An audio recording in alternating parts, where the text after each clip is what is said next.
حضور صلی اللہ علیہ وسلم نے نا فجر کی نماز پڑھائی، فجر کی، اور حضور فجر کی نماز پڑھا کے فرمانے لگے بھئی کسی بندے نے روزہ رکھا ہوا ہے آج؟ حضرت عمر کہتے ہیں رات کو میرا ارادہ تھا رکھوں، پر سویرے پھر میں نے گرا دیا، نہیں رکھا۔ حضور نے دوسری دفعہ پوچھا بھئی کسی نے روزہ رکھا ہے؟ تو حضرت صدیق اکبر نے ہاتھ کھڑا کیا، عرض کی یا رسول اللہ میں نے رکھا ہوا ہے۔ آپ حکم نہ دیتے تو نہ بتاتا، پر روزہ رکھنا بھی آپ نے توجہ دلائی ہے تو حکم بھی آپ کا بتاؤ تو بتا دیا۔ حضرت عمر کہتے ہیں حضور نے فجر کی نماز پڑھائی، فجر کی۔ دوسرا سوال پوچھا بھی کسی نے کسی بیمار کی تیمارداری کی ہے؟ تو حضرت عمر کہتے ہیں میں نے فٹافٹ عرض کی یا رسول اللہ ابھی تو نماز فجر پڑھی ہے، تو اب گھر جائیں گے تو تیمارداری کریں گے۔ تو حضور نے فرمایا عمر تو ذرا ٹھہر جانا، جلدی نہ کر، اور ٹھہر نہ، ذرا روک تو صحیح۔ تو حضرت عمر فاروق رضی اللہ تعالیٰ عنہ فرماتے ہیں میں چپ کر گیا، حضور نے فرمایا بتاؤ بھی کسی نے تیمارداری کی ہے؟ تو صدیق اکبر نے ہاتھ کھڑا کیا، عرض کی یا رسول اللہ عبد الرحمن بن عوف رضی اللہ تعالیٰ عنہ 2-3 دن سے نماز پڑھنے نہیں آ رہے تھے، رات میں نے پتہ کرایا تو پتہ چلا بیمار ہیں، اور حضور مجھے یہ بھی پتہ ہے وہ میرا یار ہے، مجھے پتہ ہے رات کو جلدی سوچا پر تہجد میں ضرور اٹھتا ہے۔ تو حضور میں بھی ذرا فجر کا وقت جلدی اٹھا ہوں تو فجر میں آنے سے پہلے عبد الرحمن ابن عوف کی تیمارداری کر کے آیا ہوں۔ حضرت عمر کہتے ہیں میں نہ ہلکا ہلکا ڈھیلا پڑ گیا۔ حضور نے تیسرا سوال پوچھا، فرمایا کسی نے کسی مسکین کو کھانا کھلایا؟ کھانا کھلایا کسی مسکین کو؟ حضرت سیدنا عمر فاروق کہتے ہیں میں نے پھر عرض کی، میں نے کہا یا رسول اللہ ابھی تو فجر پڑی ہے، گھر جائیں گے کوئی چیز لیں گے تو کھانا کھلائیں گے۔ تو حضور پھر مسکرائے، فرمایا عمر تو ذرا ٹھہر نہیں جاتا، ذرا ٹھہرنا، ذرا نظارہ تو کرنا، گویا یہ شان صدیق اکبر کا جلسہ ہو رہا، ٹھہرنا۔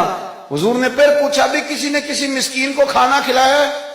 تو حضرت عمر کہتے ہیں لوگ سارے دائیں بائیں دیکھ رہے تھے اور میں چپ کے ابو بکر کو دیکھ رہا تھا، کہ مجھے پتا تھا کہ بولنا اسی نہیں ہے، اور دل میرا کر رہا تھا کہ کہہ دوں دیو جناب جواب، دل میرا کر رہا تھا۔ وہ سمجھ گئے تھے کہ سونا راضی کن کاموں میں ہو، بھائی یہ نقطہ انہوں نے پا لیا تھا۔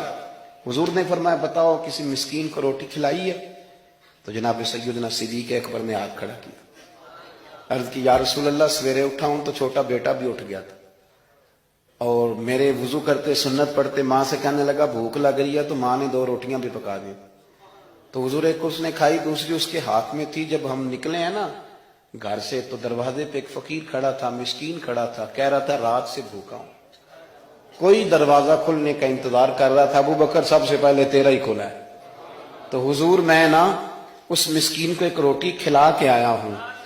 حضرت عمر فاروق کہتے ہیں میں نے گردن جھکا لی، اور میرے رسول کریم نے فرمایا اے اللہ میرے ابو بکر پہ رحم فرما، اللہ میرے ابو بکر۔ وہ سمجھ گئے تھے، مزاج شناست سمجھ آ گئی تھی کہ حضور کن باتوں میں، اور نہ اپنے اوپر وہ سارا کچھ طاری کر لیا تھا انہوں نے، طاری، ان کی ادائیں بالکل ڈھل گئی تھی نبی پاک کی اداؤں۔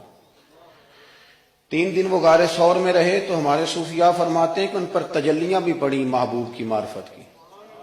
جب مدینے آئے نا نبی کریم کو لے کے، تو کچھ لوگوں نے حضور کی زیارت کی تھی، کچھ نے نہیں کی تھی، تو کچھ آتے تو نبی پاک کی دستبوسی کر کے بیٹھ جاتے، حضرت ابو بکر سے ہاتھ نہ ملاتے، اور کچھ صرف حضرت ابو بکر سے ہاتھ ملاتے اور حضور سے ہاتھ ہی نہ ملاتے۔ میری بات پہ توجہ ہے آپ حضرات کی؟ تو کچھ لوگوں کو نا شبہ ہونے لگا، وہ معاذ اللہ سمجھنے لگے کہ شاید یہی اللہ کے رسول ہے۔ حضرت صدیق اکبر یہ کیوں شبہ ہوا؟ تو ہمارے محدثین فرماتے ہیں کہ ابو بکر صدیق بولتے بھی اس طرح تھے جو میرے نبی پاک کا طریقہ، بیٹھتے بھی اس طرح تھے جو رسول پاک کا طریقہ۔ کہتے ہیں انہوں نے امامہ باندھا ہوا تھا تو جو امامے کا پیچ حضور کا ڈھیلا رہ گیا تھا ان کا بھی ڈھیلا رہ گیا تھا، اس طرح اپنے آپ کو مزاج میں ڈھالا تھا، تو من شدی من تو شدم، میں اس طرح ڈھالا تھا مزاج میں، اس طرح کے کوئی فرق ہی نہیں نظر آتا تھا۔ وہ کہتے ہیں جب حضرت ابو بکر صدیق نے دیکھا نا کہ لوگوں کو تو شک ہو رہا ہے، کوئی میرے ساتھ ہاتھ ملا کے بیٹھ جاتے، تو حضرت صدیق اکبر نے کہا کوئی ایسا کام کرنا چاہیے کہ پتہ چلے آقا کون ہے غلام کون ہے۔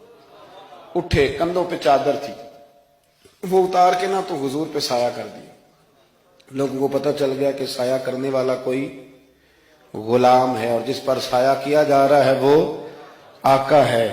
کیا خوبصورت نقطہ لکھا ہے مفسرین نے شارحین فرماتے ہیں تھوڑی دیر کے لیے، تھوڑی دیر کے لیے، تھوڑی دیر کے لیے حضرت ابوبکر صدیق نے حضور کے سر انور پر اپنی چادر کا سایہ کیا تھا۔ اللہ کے رسول نے احسان کا بدلہ یہ دیا، نیکی کا بدلہ یہ دیا کہ قیامت تک ان کی قبر پر اپنے گنبد کا سایہ فرما دیا، قیامت تک گنبد کا سایہ کر دیا۔